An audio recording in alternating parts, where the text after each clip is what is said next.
کے سامنے چند گزارشات کو رکھا کہ جھوٹی قسم کھا کے مال بیچنا اور جھوٹ بولنا کس قدر سنگین جرائم میں سے ہے، لیکن ہماری عادت ثانیہ ہی بن گئی ہے، معاشرے کے اندر ہماری یہ عادت ہو گئی ہے کہ ہم اس قباحت کو قباحت ہی نہیں سمجھتے۔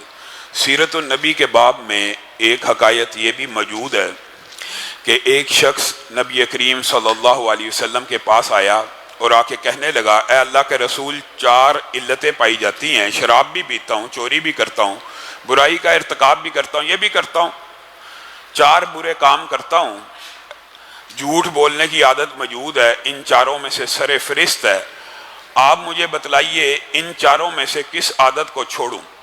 اس واقعے کی جو سندن روایت ہے، اس کے اوپر بعض محدثین کا سند کے اوپر اعتراض موجود ہے، لیکن جتنی احادیث آپ کے سامنے جھوٹ کی سنگینی کے حوالے سے رکھی ہیں، ان کو اگر جمع کیا جائے تو اس حکایت سے انسان سبق اور عبرت حاصل کر سکتا ہے۔ اللہ کے رسول، 4 جرائم کرتا ہوں، آپ بتائیے ایک چھوڑ دیتا ہوں، آپ سے وعدہ کرتا ہوں جس بات کا آپ سے وعدہ کروں گا وہ چھوڑ دوں گا۔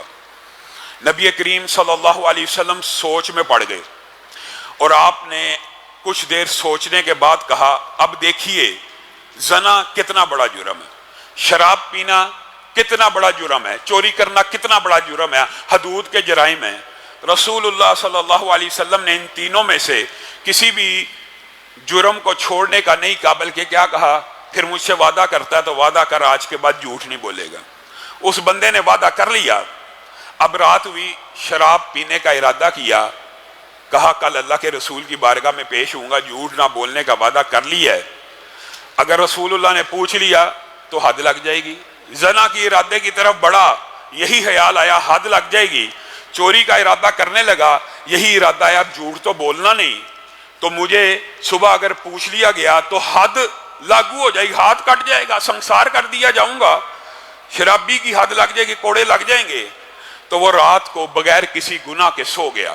اگلے دن اٹھا اور رسول اللہ صلی اللہ علیہ وسلم کی بارگاہ میں آ کے کہنے لگا، اے اللہ کے رسول، آپ نے جس جرم کو چھوڑنے کی رہنمائی کی تھی صرف اس کو چھوڑا تو باقی 3 بھی ختم ہو گئے۔ میرے بھائیو، جھوٹ کو چھوڑ دینا بندہ مومن کے لیے اس قدر ضروری ہے کہ رسول اللہ صلی اللہ علیہ وسلم سے پوچھا گیا، کیا مومن بزدل ہو سکتا ہے؟ رسول اللہ صلی اللہ علیہ وسلم نے کہا جی ہاں، بزدل ہو سکتا ہے، ضروری نہیں ہر مومن دلیر ہی ہو، کچھ کے اندر خوف ہوگا، کچھ ہاتھ سے روکیں گے، کچھ زبان سے روکیں گے، کچھ صرف دل میں ہی برا جانیں گے، مومن بزدل ہو سکتا ہے۔ اچھا، مومن بخیل بھی ہو سکتا ہے؟ ہاں، مومن کئی مرتبہ بخیلی کا مظاہرہ کر سکتا ہے۔ اے اللہ کے رسول، تو پھر کیا مومن جھوٹا بھی ہو سکتا ہے؟ تو رسول اللہ صلی اللہ علیہ وسلم نے کہا، باقی عیب تو مومن میں پائے جا سکتے ہیں لیکن مومن میں جھوٹ بولنے کا عیب نہیں پایا جا سکتا۔ آج رمضان آ چکا ہے، ہم ہر روز کچھ نیکیوں کو کرنے کا ارادہ کرتے ہیں، کچھ گناہوں کو چھوڑنے کا ارادہ کرتے ہیں۔ آج آپ نے زبان کی خیانتوں کے اندر ایک تو جھوٹ بولنے کا جو ہمیشہ کے لیے اللہ رب العزت سے یہ وعدہ کریں، اللہ کوشش کرتا ہوں، ارادہ کرتا ہوں، آج کے بعد جھوٹ نہیں بولوں گا، ارادہ آپ نے کرنا ہے، اس کا نتیجہ اللہ رب العزت خود ظاہر کریں گے، آپ کے لیے مدد آئے گی۔ اور زبان ہی کی خیانتوں میں ایک سخت خیانت غیبت بھی ہے۔ نبی کریم صلی اللہ علیہ وسلم نے اپنے صحابہ سے پوچھا، اے میرے صحابہ، کیا تم کو پتہ ہے غیبت کیا ہے؟ اللہ کے رسول، آپ ہی بہتر جانتے ہیں اور اللہ بہتر جانتا ہے، ہمیں بتلائیے غیبت کیا ہے۔ اچھا، پھر میں محمد صلی اللہ علیہ وسلم تمہیں بتلاتا ہوں، غیبت یہ ہے کہ تم اپنے بھائی کا ذکر اس کی عدم موجودگی میں ایسے کرو کہ اگر تم اس کے منہ پہ کرو، یا تو مفہوم بیان کر رہا ہوں، یا تو تم اس کے سامنے نہ کہہ سکو، یا اگر کہنے کی ہمت بھی رکھتے ہو تو وہ ذکر سن کے اس بھائی کو ناگوار گزرے۔ یہ دونوں تینوں احادیث کو ملا کے آپ کے سامنے مفہوم رکھ دی ہے۔ غیبت اس کو کہتے ہیں کہ تم اپنے بھائی کا ذکر اس کی عدم موجودگی میں ایسے کرو کہ اگر اس کے منہ پہ کر دو تو اس کو برا لگے، ناگوار گزرے۔ اے اللہ کے رسول، یہ آپ نے کیا ڈیفینیشن بتائی ہے؟ اگر وہ جرم اس میں موجود ہے، ہم اس کے پیچھے سے اس کے بارے میں یہ بات کرتے ہیں، تو کیا یہ بھی غیبت ہے؟ تو رسول اللہ صلی اللہ علیہ وسلم نے کہا، ہاں میرے صحابہ، یہی تو غیبت ہے، یہی تو غیبت ہے کہ جو عیب اس کے اندر موجود ہے اس کا ذکر اس کی عدم موجودگی میں کر رہے ہو اور اگر وہ عیب اس کے اندر موجود ہی نہیں ہے تو پھر یہ غیبت نہیں ہے، یہ کیا ہے؟ بہتان ہے۔ یہ غیبت سے بھی زیادہ سنگین ہے۔ غیبت کس کو کہتے ہیں؟ عدم موجودگی میں اس عیب کا ذکر کرنا۔ اور محدثین نے جو استثنائی صورتیں بیان کی ہیں وہ آپ سب کو علم ہے کہ ہاں اپنے بھائی کے عدم موجودگی میں کسی بندے کو دیکھا جائے کہ وہ بندہ اس بندے کی اس عیب کے فتنے میں شامل ہونے لگا، صرف اسی عیب میں مبتلا ہونے والا، یہ نہیں کہ آپ نے اپنے کسی دوست کو دیکھا کہ آپ کے تیسرے دوست کے طرف متوجہ ہے تو آپ اس کی برائیاں شروع کر دیں، یہ جائز نہیں ہے۔ لیکن یہ جائز ہے آپ کو یہ اندیشہ ہو کہ وہ بندہ میرا یہ دوست اس دوست سے اس کے اس عیب سے نقصان اٹھا سکتا ہے، تو پھر آپ اس کا وہ عیب اپنے دوست کو بیان کریں گے، یہ بھی ایک امانت ہے، اور اس کو یہ کہیں گے میں نے اس کے اندر مثال دے رہا ہوں، میں اس کو بالعموم یہ دیکھا کہ وہ عہد کی پاسداری نہیں کرتا، آپ اس معاملے میں احتیاط کرنا، اگر اس بارے میں آگاہ کر دیں گے کوئی حرج نہیں ہے، لیکن آپ کی نیت اس کی برائی کرنا نہ ہو بلکہ اپنے اس دوست کا فائدہ کرنا ہو، اور نہ ہی اس دوست کو اپنے اس دوست سے بد دل کرنا ہو۔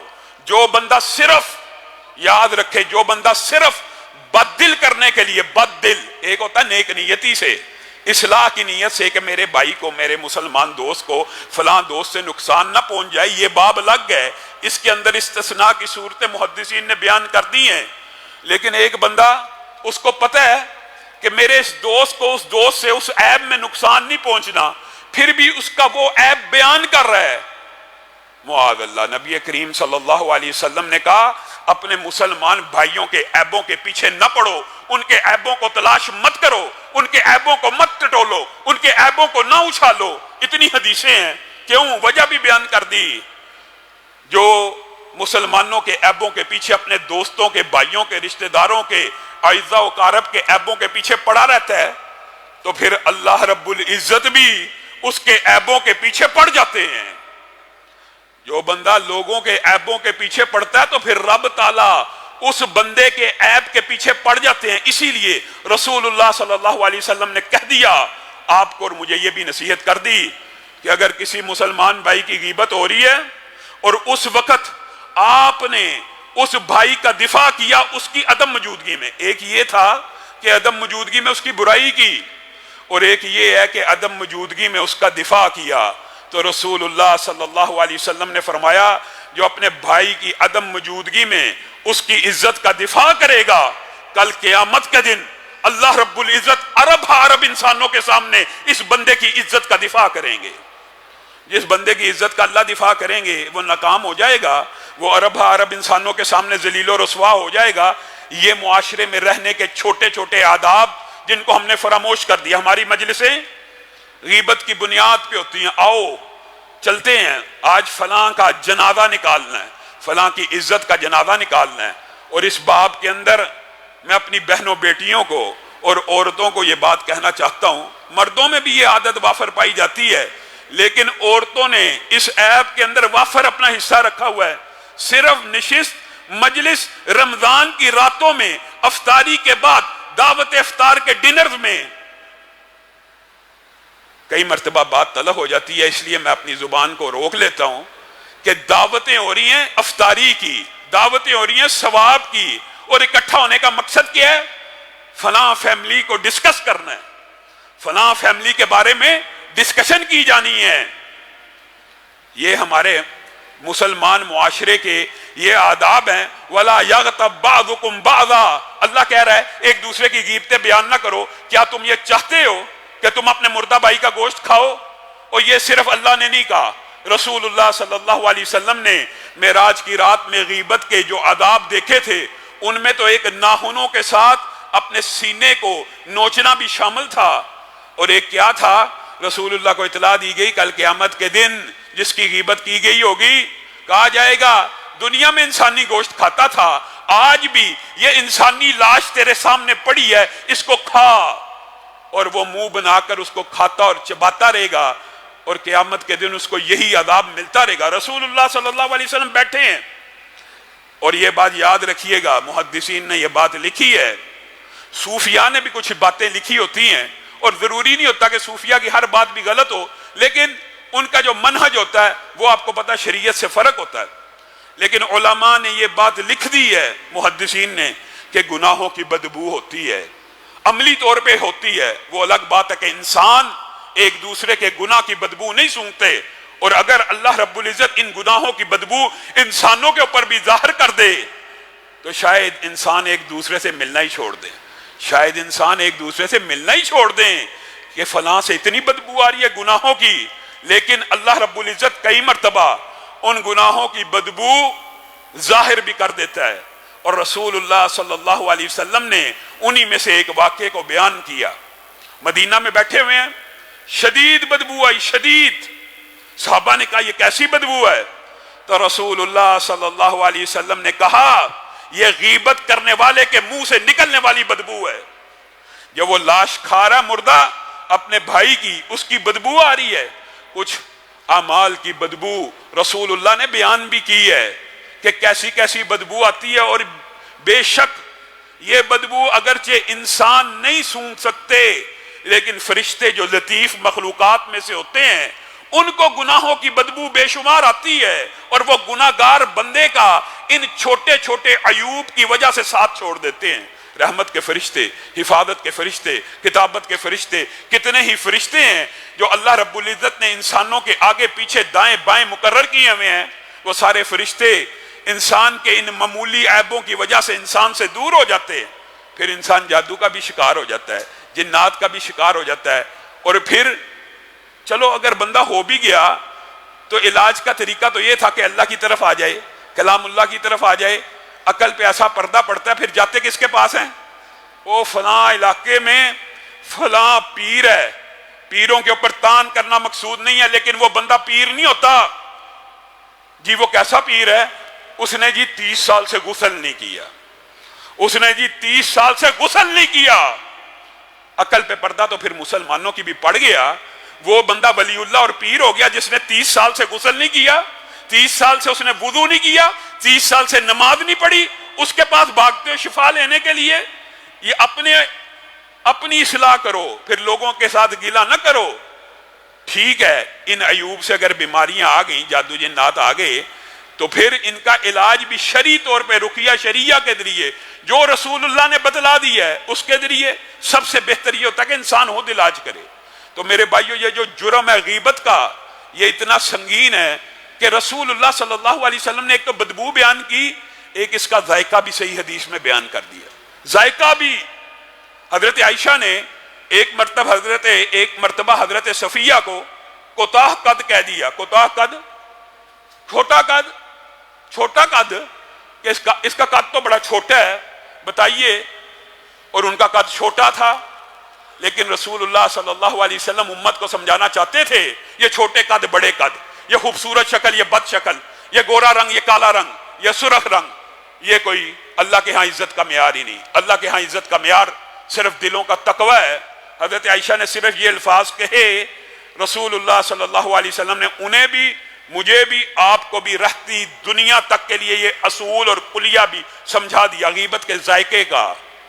رسول اللہ صلی اللہ علیہ وسلم نے کہا یہ جو تیری بات ہے نا کہ صفیہ کا قد چھوٹا ہے، اس کی اگر گولی مفہوم ہے، گولی بنا لی جائے، یا اس کا سیرپ بنا لیا جائے، یا اس کو ایک چمچی میں لے کر سمندر میں ڈال دیا جائے، سمندر میں، زمین کا کتنا فیصد حصہ سمندر ہے آپ جانتے ہیں، کتنا پانی ہے، اور وہ سمندر میٹھے پانی کا ہو، اس کا ذائقہ اتنا تلخ اور کڑوا ہے عائشہ، اگر اس سمندر میں بھی ڈال دیا جائے تو سارے کے سارے سمندر کڑوے ہو جائیں۔ صرف بدبو نہیں بتائی، ذائقہ بھی بتایا ہے، اور یہ ذائقہ تو نے اور میں نے چکھنا نہیں ہے۔ یہ کیسے ہو سکتا ہے کہ رسول اللہ کسی عیب کا ذائقہ بتائیں، کسی عیب کی بدبو بتلائیں، اور کل قیامت کے دن نہ وہ ذائقہ چکھنا پڑے نہ وہ بدبو چکھنی پڑے۔ اور غیبت کرنے والا تو اتنا قابل ترس آدمی ہے، قابل رحم آدمی ہے، قابل رحم ہے۔ غیبت کس کی کرتا ہے؟ کس کی کرتا ہے؟ جس سے حسد کرتا ہے۔ غیبت انسان کس کی کرتا ہے؟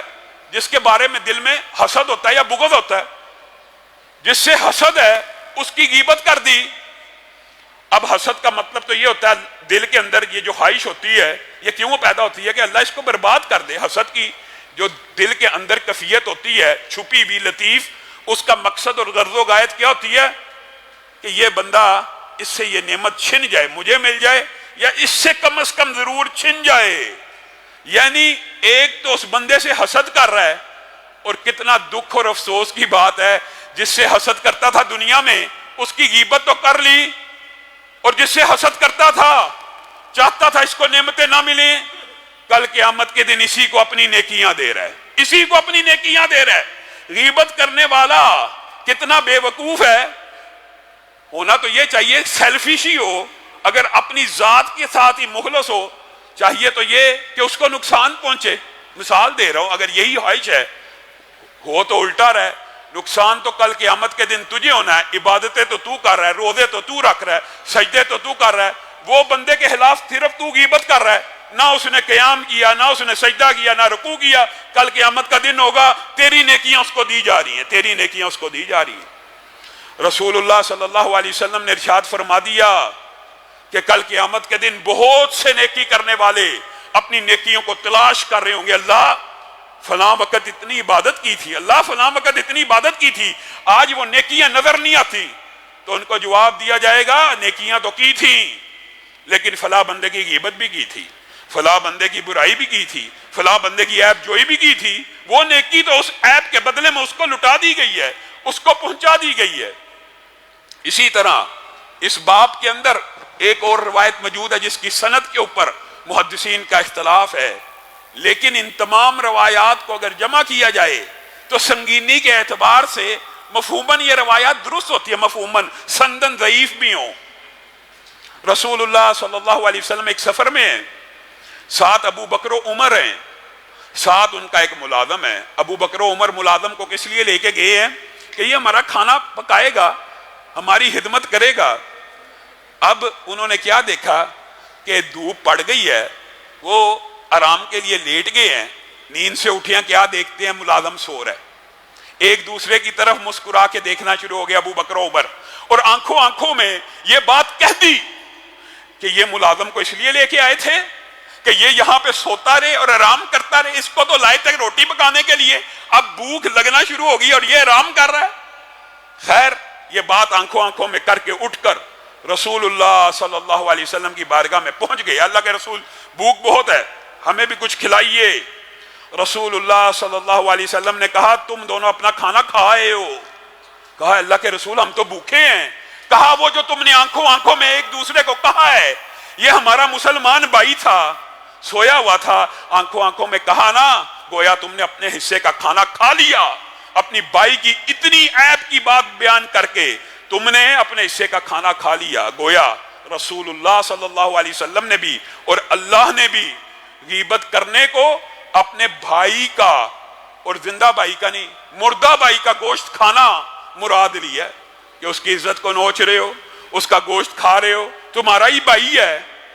بجائے اس کے کہ اس کی اصلاح کرو، اگر تمہیں کسی بھائی کا عیب پتہ چل گیا اس کو کارنر پہ لے جاؤ، میرے بھائی تمہارے بارے میں یہ اطلاع ملی ہے، اگر تمہارے میں یہ عیب ہے ارادہ کرو، اس گناہ کو چھوڑنے کا ارادہ کرو گے، آسمان سے مدد آئے گی. میرے بھائیو اللہ کی قسم کھا کے کہتا ہوں کوئی بندہ جتنا مرضی کوئی عادی گناہ گار ہو، جب کسی گناہ کو، عادی گناہ کو بھی چھوڑنے کا ارادہ کرتا ہے آسمان سے مدد کا نزول ہونا شروع ہوتا ہے. ارادہ کرنا ہے، ارادہ تو کریں.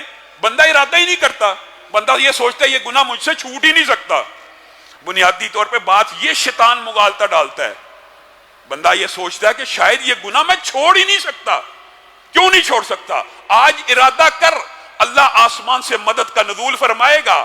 اور میرے بھائیو زبان کی خیانتوں میں سے ایک خیانت یہ بھی ہے کہ بندہ اپنے مسلمان بھائی کے پر ہر وقت لعنت ملامت کرتا رہے، ہر وقت لعن تان کرتا رہے.